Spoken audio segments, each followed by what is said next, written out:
Hindi ka naman bobo matalino ka So tinatanong kita, Miss Paterna has finally admitted that ginamit lamang siya ng korporasyon. Miss Kunanan, last na lang po to sa issue na to. Last na lang, Miss Paterna. Do you confirm? Siguro po. Hindi siguro. Kung ginamit ka ngayon, nakikita mo na di ba? Nakita mo na, no?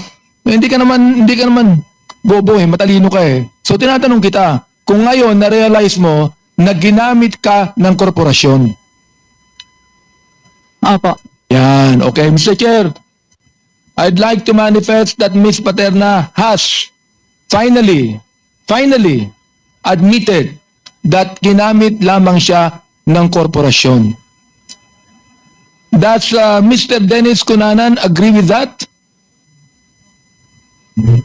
I suppose so, Your Honors, because of... No, you're not supposed to. You better tell me Yes, Your right Honor. now. Yes, Your Honor. Yes, okay. So therefore, Mr. Chair, I also have to manifest that Mr. Cunanan also said that he agrees with Ms. Paterna, admitting that Ms. Paterna ginamit lamang siya ng korporasyon. So, shall we proceed with the motion, Mr. Chair? Chairman? Okay, go ahead. Are you done, Congressman Abante? So, I'm asking if we should proceed with the motion. Yes.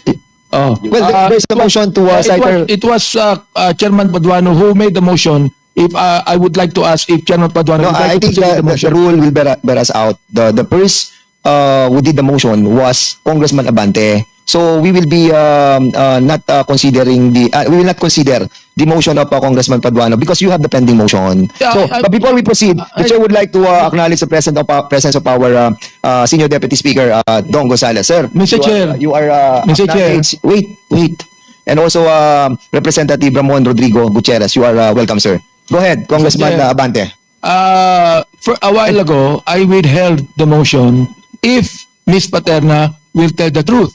So today, she told one truth, Mr. Chair. So I would like to ask now if the motion of Chairman Paduano will still be considered. I would like to ask Mr. Chair, Chairman Paduano about this. Mr. Chairman, of course. Go ahead, Congressman Paduano. But before you proceed, the chair would like to acknowledge the presence of Congressman Ernesto Junicio Jr. of the First District of Manila and Congressman Paulo Ortega of First District of La Union. Sir, go ahead. Of course, I will yield to the wisdom of this honorable committee. But before I will, whether I will hold back my motion, Mr. Dennis Cunanan, last na lang po to sa issue na to. Since you started with Whirlwind, di ba? Tama? No, sir. Lucky South. Hindi, as consultant, di ba? Lucky South, Your Honors. Lucky South. Yes, Your Honor. But, alam mo po na si Paterna is with Whirlwind originally. Yes, Your Honors, because they were the ones who handles the facility. Who handles the facility. Yes, Your Honor. And even the lease contract, alam mo rin yun. Yes, Your Honors. Na she was the one who represents in that contract, first contract with the Cruz family. The first contract, Your Honors, it was the original incorporator of Whirlwind, Mascarenas po. Correct. Sa Linas, ba't nandun din si Paterna? Employee po nila. Oo. Tapos, nag-Lucky South siya. Yes, Your Honor. Siya na ngayon nag-represent sa Lucky South. Yes, Your Honor. Oo. At last na lang, Miss Paterna. Do you confirm the statement of Dennis Cunanan or you still refute? Alam ko po kasi yung Whirlwind tsaka Lucky South, yun lang po. Yung masasabi. At least And then, do you confirm na una, nasa Whirlwind ka? Tama? Opo. Okay. At least sumagot siya ng tama. So, Mr. Chairman, with that, I withdraw my motion, Mr. Chairman, for a while. Kasi marami pa mamaya ako itatanong kay Miss Paterna. Okay, Congressman Paduano, thank you so much. Congressman May I Abante, thank continue, you so Mr. much. Chair? You are done with your interpellation, Oh, Congressman Abante, because nakaka 10 minutes na po kayo. So we will be proceeding to the next. All right. May I also question later on? Yes, of course. Okay. Thank you very much. Of course. So we'll be acknowledging, recognizing Congressman, sino ba? Minority, Bosita. You have 5 minutes. 5 minutes, 2 minutes na lang, Mr. Chair. Neophyte kasi, kaya 5 minutes. Sa senior congressman, 10 minutes. Anyway, joke lang yan, sir. Anyway, Mr. Chair, Hi, good morning and good afternoon to everyone. Thank you, Mr. Chair. Mr. Chair, during the previous hearings, napag-usapan po itong, natakil po itong accomplishments ng mga police personnel na after their accomplishment, na-relieve pa sila sa pwesto. Katulad po ni Colonel Pajardo, nag-conduct po sila ng operations on February 1, 2003, 2023 against Hongsheng and Baopo Compound, Bambantarlac. At may na-arrest po sila doon na 350 foreign nationals and 500 Filipinos for the alleged operation of crypto financial scams, investment scams, cryptocurrency investment scams. Nag-conduct po sila ng operation on February 1, 2023. The following day, Mr. Chair, na-relieve po si Colonel Alejandro. At during the previous hearing, nabanggit po na ang Chief PNP that time ay si General Acorda. General Acorda, sir, in the interest of service, at gusto lamang po nating malaman, alam po ba ninyo na after successful operation, na-relieve si Colonel Alejandro from CIDG 3, Mr. Chair? General Acorda, please answer. Yes, Your Honor. I would like to make a clarification for Your Honor that I assumed as Chief of the Philippine National Police on April 1, and that date of operation and relief of the said officer is before I assume as Chief PNP, Your Honor. So, ibig sabihin, Mr. Chair, si General Acorda, hindi pa po kayo ang Chief PNP noong February 2, 2023. Yes, Your Honor. I was the director for the Directorate of Intelligence, Your Honor, at that time. So, parang hindi tama po yung naging feedback during the last hearing na parang lumalabas po na ito ay utos ni General Acorda. Mr. Chair.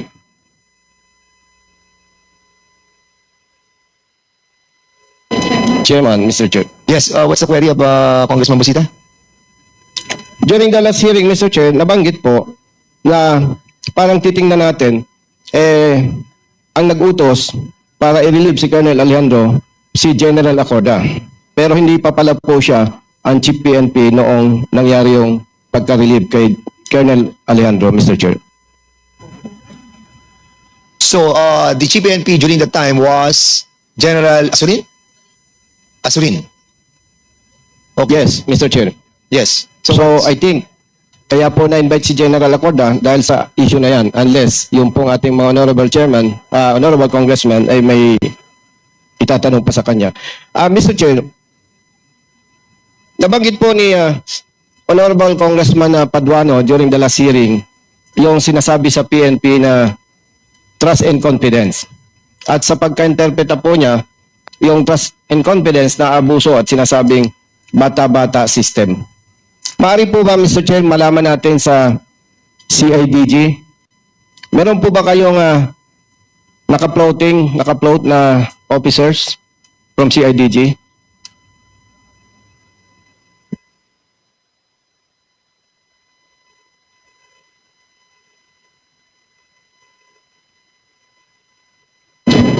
Mr. Chair, as of the present, there is no floating police colonel in the CIDG. Maliban po sa police colonel, meron po ba tayong police commission officers na naka-floating? I am not sure with the police lieutenant colonel, but as of my talk with my chief ARMD, who is in charge of this of his division, we have excess police lieutenant colonel in the CIDG. So, Mr. Chair, kung sinasabing may excess, may floating. May naka-float na police commission officers. Tama po ba, CIDG, sir? Your Honor, that is not the case because some police lieutenant colonels are occupying lower rank position, meaning they are occupying some major position, Your Honor. Ibig sabihin po, Mr. Chair, may problema doon. Parang kung titingnan natin, parang yung engineer, pinwesto mo, karpintero. Kasi hindi commensurate doon sa kanyang position eh. Tama po ba, CIDG, sir? Yes, Your Honor, and we are looking into that matter and we are checking and correcting that posting of our police lieutenant colonel to major position. Mr. Chair, alam ko po si General Francisco newly assigned lang sa CIDG as director. Tama po ba? Yes, Mr. Chair. And Mr. Chair, bilang retired police commission officer, naniniwala po ako, yan yung sinasabi ni Honorable Congressman Paduano, yung bakit maraming excess officers or bakit maraming floating na police commission officers, sinusweldo ng gobyerno, ng taong bayan, pero yung trabaho nila hindi tugma do sa kanilang posisyon. So Mr. Chair, pwede po ba nga mag-submit ang CIDG doon sa mga officers na naka-floating and malaman din po natin kung ilan para hindi po masayang ang pera ng taong bayan para dito, Mr. Chair. Yes, Mr. Chair. We will submit to this honorable committee. Thank you, Mr. Chair. If I may be allowed, Mr. Chair, proceed lang po ako sa PSA. Tapos ka na sa PNP? Yes, Mr. Chair. Can I interject? Yes, Mr. Chair, of course. Kasi we have invited the Chief PNP, Acorda. And because dito ko rin lang nalaman that was na narelieve po yung una, sila Colonel Joshua Alejandro, during the time of Pasurin. During time nila Pasurin, ano? Yes, Your Honor. So, pumasok ka, General Acorda, April April 1, Your Honor. April 1. At nag-operate sila Colonel George Buyakaw, April din. Correct? 13, Your Honor. 2024. Okay. So, kailan po na-relieve si Colonel George Buyakaw? April 17, Your Honor. 2024. April 17. So, this is during the time of General Marbil. Yes, Your Honor. Okay, and during the time that we have an operation in I think this is Porac, ano? Porac na to, ano? Or ay ano na to? Saan ba to? Sa Banban ba to? Sa Banban yung kay Colonel Buyakaw. I have question in the last hearing kung bakit ang ginamit na augmentation during the operation comes from Region 1 and Cordillera. So, ito yung mga question na lingering in my mind during the time that we have a discussion, General Acorda, that si Colonel Buyakaw came from NCR. Is that correct? Yes, Your Honor. So, ang operation natin is Bamban. Yes, Your Honor. So, you should, di ba, dapat Region 3 ang mag-operate. Why NCR? Before I answer the question, Your Honor, may I just set the record straight because I said earlier that I assume on April 1, 2023, to set this record straight, sir, I assume on April 24, 2023. And to answer your question, Your Honor, for the NCR-CIDG, it's been oftentimes called or referred to as Little CIDG. And in what do you call that? In the selection of NCR-CIDG is most of the time the Chief PNP who chooses this and has jurisdiction in the whole country. Pwedeng utusan po. And by invoking Section 26 of the tactically they can be deployed anywhere by the Chief PNP, Your Honor. And during that time, it's Colonel Buyakaw, Police Colonel Buyakaw, who had first-hand information on the facts of the case, and we've been in constant coordination. He was briefing me on the updates of what we have with regards to that project, pati yung mga medyo sensitive information. And during the time na kinoconceptualize or nagka-case build-up, it was my instruction, Your Honor, that only those personnel or officers na medyo nagagamit at na-involved should know about the operation to avoid compromise of the operation. And when I utilize the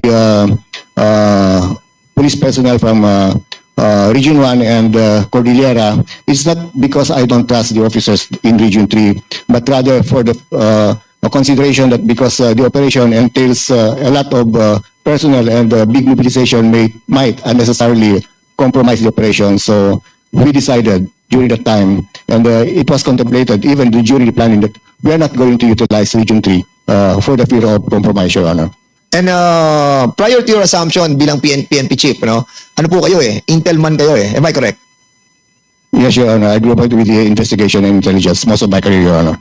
So sa 37 taon ninyo, no? Am I correct? 37 years niyo sa 37 years, Your Honor. 37 years. Kasi when I was when I invited you in my committee hearing before, nasabi mo na 37 years ka, most of your years in your career ay sa Intel ka. So basically alam mo yung nangyayari sa sa Region 3 about sa Pogo. Sort of, Your Honor. Nauna pumutok na po to, Chief PNP, no? At yung pong nararamdaman during that time that you tap your own people, kasi NCR to, tapos si IDG to ng NCR, itong ginamit po ninyo doon sa operation. And it was successful. As a matter of fact, naging successful po yun. Now, we can be told that yung nasa intelligence nyo po, gathering nyo, napatunayan nyo na napakalaki nitong problema. Di po ba? Yes, Your Honor. And in fact, I was touched by your opening statement, and I'm happy to hear that opening statement, sir, because I think it's high time for the Filipino people to know what is happening in our country, Your Honor. And indeed, meron kang mga nalalaman na hindi namin nalalaman na maaari mong i-share sa amin. Because this entails national security. And maybe a lot of our PNP officials and members, mga commission, non-commission, yung ating pong mga maliliit na mga opisyales ng ating pong mga kapulisan, maybe hindi pa po nila alam kung gaano kagrabe itong kinalalagyan natin ngayon. Katulad ng opening statement po ng chairman na to at ng mga other members, other chairman ng iba't ibang committee, nakita po natin yung problema na kinakaharap. Can you kindly share to us now that it is being exposed to a lot of our countrymen yung nangyayari sa ating bansa? Because hindi lamang to ang elemento. Di ba? Can you kindly share? Because you're an Intel guy. And I know, PNP chief, you have this moral obligation to our people even now that you are retired. Because you have gathered a lot of intelligence. Please share it to us. I don't want to be emotional, Your Honor, but I think, may I say with this statement, that I think it's high time for us, the government officials, interagency, especially the Filipino people, to protect our national interest. Yes, I agree that there is a national security implication, but I'm sorry, Your Honor, I cannot give the details. I know. Kasi pag-correct. I know, Chief, PNP, I admire you. As a matter of fact, nakita tayo, nag-usap tayo, marami tayong mga problema na napag-usapan. And this book that you have given me, The Silent Invasion that is happening in Australia as well, the China's influence in Australia, the same thing is happening in this country. And I salute you. General Acorda, you have served our nation well. And as a matter of fact, yung operation na ginawa mo doon sa Region 3, using your own people, so as not to compromise the operation, is a job well done. Sir, maraming po salamat. I have learned a lot. Pero marami po sa ating mga kasamahan ang bulok. Marami sa ating mga kasamahan Mr. Chair. ang mga nasusuhulan. Hindi, not members. Not members of this committee. Sa lahat ng ahensya ng ating gobyerno na nakikipagsabwatan sa kalaban ng ating bansa, must be held responsible. Pero katulad ng sinabi ko kanina sa aking opening remarks, let's move forward. Magkaisa tayo. Huwag nating hayaan yung mga nagkasala, but moving forward, magkaisa tayo because our freedom is at stake. Kaya babalikan kita, Miss Ronaldine Baterna. Mr. Chair. Wait. Sorry. Wait. Babalikan kita mamaya at pag hindi ka pa rin nagsabi ng totoo, because this stake at stake ang ating national security, we will move again to cite you in contempt. Congressman Busita, before I recognize again to yield back the time that I borrowed, Yeah. will you allow Congresswoman Mag-interject lang. Delmar to interject? Yes. So Congresswoman Lisa. Delmar, Yes. you have the floor. Thank you so much po, Mr. Chairman. Mag-interject lang po ako kasi konektado po ito, Mr. Chairman, dito po sa ating national security. Napakarami na po kasi nating hearings dito sa Kongreso na talaga naman pong napaka-importante dahil pinagtutuunan po natin ng pansin yung ating po mga social evils ng POGO, kagaya po ng human trafficking, na ating pong advokasya, prostitusyon, scamming, torture, at marami pa pong iba. Ganon din po yung napakalaking revenues ng ating gobyerno na sinasabi po nating maaaring nakukuha sa POGO at ang mga POGO para sa ating mga military intelligence operations ng military ng China laban sa ating national security at interest. Dahil bakit ko po nasabi, napakarami pong uniforme ang nakita po sa mga POGO hubs. Masisili po natin ang anggulo na ito dahil dito ang People's Liberation Army ng China, yung uniforme, ito po ba ay ginagamit na uniforme ng mga security ng mga POGO? Nagkaroon po ba, ang tanong ko, ng malalim na investigasyon kung bakit po may mga ganitong uniforme o uniforms sa mga POGO hubs? Ngayon, dahil po dito, nakakatakot po kasing isipin na maaring dahil sa digital communication capabilities ng mga POGO ay maaring magamit po ito sa covert surveillance. Ganun din po sa mga activities na nangyayari dito sa ating bansa. Pagtuunan po ng pansin, i-focus po natin dahil napakahalaga po nito sa ating national security at soberenya. Tanong, Mr. Chair, meron po ba malalim na investigasyon sa mga uniforme na nakita po sa mga POGO hubs na ito, Mr. Chair? Are you going to ask? Yes po. Meron po bang malalim na Wait, investigasyon? Congresswoman Delmar, because it's not yet your time. Congressman Bosita, are you going to allow her to ask questions? Okay, go ahead, Congresswoman. Okay, ulitin ko lang po, Mr. Chair, dahil nga po sa ating soberenya, sa ating depensa at ng ating bansa, dahil sa national security, dahil it's all over. Kumbaga, na-penetrate na po tayo. Meron po ba tayong malaliman na investigasyon sa mga uniforme na nakita po sa mga POGO hubs, Mr. Chair? You are referring your query to whom? Yun nga po ang gusto ko malaman. Pwede ho ba kung sino sa military natin ang pwedeng makakasagot? Dahil ito po si retired PNP General Yeah. Acorda ay parang hindi pa po yung We kanyang haven't term. invited the military, but we have the former chief PNP who happens to be a ordinary citizen right now. But I think he is the right person to answer your query. And alam ko na marami siyang pwedeng sabihin in this committee. And of course, at the same time, he is protecting the integrity of the PNP family. But if you wanted to ask the members to have an executive session, we are willing to do that. But for the meantime, you can answer the query of Congresswoman Delmar. I would say, ma'am, that marami namang well-meaning PNP officers and who understand the problem and the situation. In fact, I've been briefing them and we've been talking on this when I was the chief PNP and when I was the DI. But unfortunately, ma'am, like what is happening now in this hearing, maraming mga nakatago. They know how to get around with our laws. Yun ang naging problema natin. And for the other informations, I think mahirap pong sabihin kasi it's hard to substantiate and maybe better said in executive session kung kinakailangan. But I think hindi na po kailangan kasi by deduction po talaga makikita natin po kung what is happening. Like one in, sa isang example po na, na may mga nahuli tayong ID nun ng PLA. And there was some additional pan pinagpanggap ko yung isang official natin na corrupt. And nalaman natin that may mga hinawakan po ng mga undesirable aliens yung mga to. So, Did that answer your query? Mr. Chair, sa ngayon po tatanggapin natin kasi marami nga pong undesirable, but the thing is meron din pong confidentiality na pinangangalagaan po tayo dito. And I believe na ito naman po alam naman din po nating lahat. Maraming salamat po, General Acorda, Mr. Okay, Chair. so, Thank you, Kong Bonnie. Before Congressman Pancho, would you? Yes, Mr. Chair. That Again, question will be deducted from your Last time. 2 minutes, No. diba? Wait, Congressman Bosita. You allow Congresswoman Delmar to ask question, and that will be So deducted. minus 1 minute. Okay lang, Mr. Chair. Miss po, ibibigay ko po kay Kong Bonnie. Lilipat na po ako sa isang hearing ko po. Okay, thank you Kong so Bonnie, you have my time. Alright. Thank you so much, Mr. Chair. Okay, Congressman Thank you po, Mr. Chair. Bosita, you will be allowing Congresswoman Pancho. Yes, Mr. Chair, kasi may 15 minutes pa ako eh. Sige, go ahead, Congresswoman Yes, Mr. Pancho. Opo. Kay General Acorda po, former PNP chief po natin. That will be question also, not a manifestation. Opo. No. Question po. May tatanong lang po ako sa kanya. Okay, sige.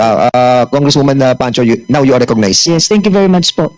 Sir, na-mention niyo po kanina na talagang may threat sa national security po natin. Now, Mr. Chair, during your term, sino po ang presidente po natin nun? I was appointed as chief PNP by our incumbent president, Your Honor. Po. Pero na-mention niyo po ba sa kanya na meron po mga threat na po sa national security natin? May I reserve my answer, ma'am, and siguro with that question is for sure yung mga ibang aspeto na solid, I briefed the President, Your Honor. Thank you po, Mr. Chair. That's all.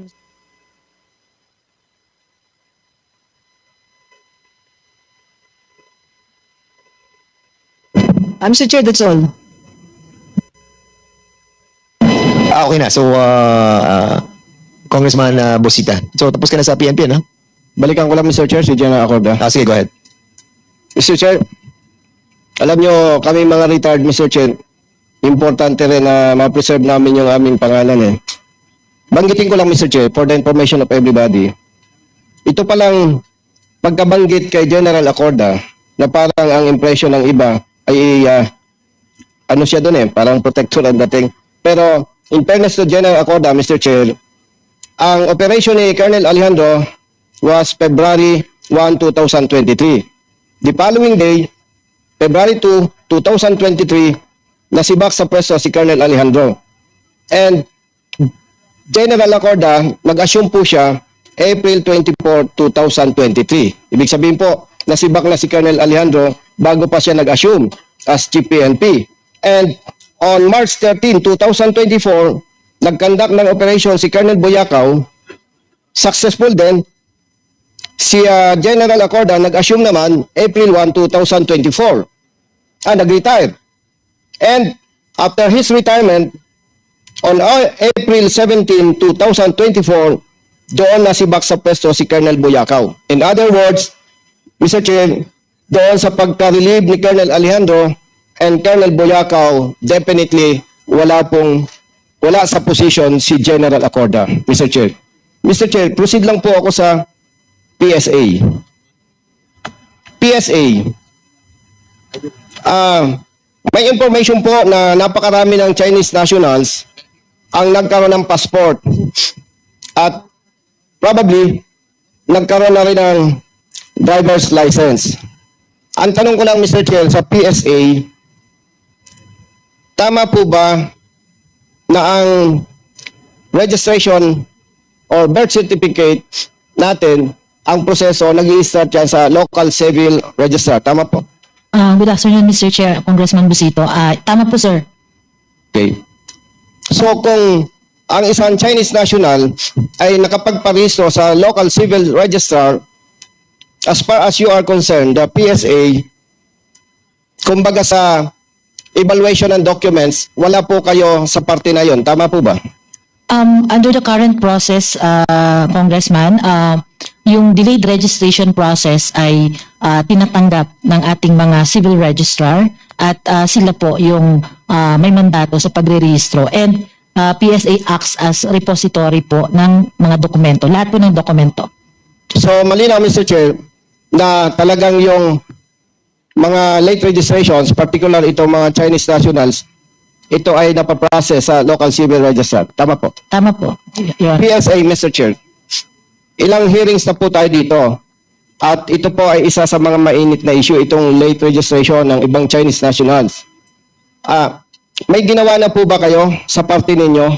Or nagkandak na po Your ba kayo ng Honor, investigation? in coordination po sa mga reports ng ating mga different agencies, kami po ay immediately nag-conduct ng investigations and based po sa mga reports, we have 22 local civil registry offices and out of these nakapag-complete na rin po kami of some of investigations. In fact po, Your Honor, yung aming pong position paper, we already have submitted yung mga na-block na records kasi meron na po kaming findings that these are falsified documents that undergone delayed registration is either wala po siyang supporting documents or no proof ng delayed registration. Kaya ongoing po yung the rest ay continue po ang pag-imbestiga ng aming ahensya and coordination po sa ating pong Office of the Solicitor General for the filing of the case of the cancellation once na na-identify na po natin na talagang falsified po itong mga delayed registrations na ito. Mr. Chair, matanong lang po natin ang PSA.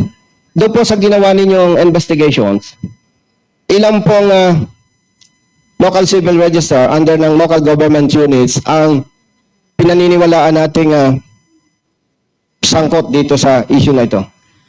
Well, based po sa investigation, Your Honor, may mga findings yung aming fraud management division na mga dun sa mga documents, so initially, and we already forwarded our recommendation sa ating po mga local chief executives para po ma-filean ng kaso yung mga involved na personnel for the preparation hanggang buo dun sa registration process ng ating delayed registration ng birth. So ang nabanggit niyo po sa sampahan dapat ng kaso yung mga involved. Yes, Your Honor. Particular itong mga local civil registrar, tama po ba? Tama po, Your Honor. Mr. Chair, malaman po ba natin sa PSA, ilan po yung, as of now, ilan pong Chinese national ang questionable ang kanilang registration? Okay, as of now, Your Honor, yung case na nasundan na po natin based sa investigation ng House of Rep tsaka sa Senate, including yung mga referral ng other agencies, is around 1,665.